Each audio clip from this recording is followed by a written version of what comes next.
I'm a victim of a violent crime. Yeah.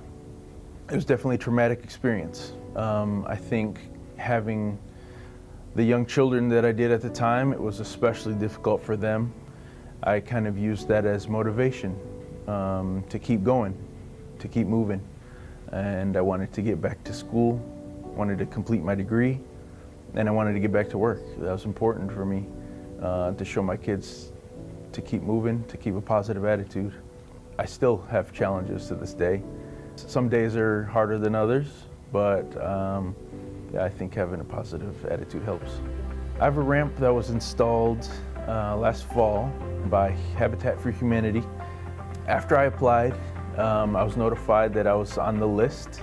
I was told that there was going to be equipment dropped off one morning and volunteers were going to show up later that day or later that week. Yeah, everyone was there helping. It turned out great. And even afterwards, like, there's been a couple of repairs that needed to be done, and they were easy to get a hold of, and they came and showed up and made the little fixes, adjustments. So it was pretty good.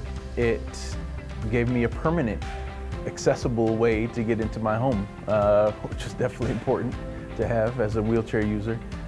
Yeah, I feel very fortunate that there's a program like that. It means a lot. It's definitely appreciated.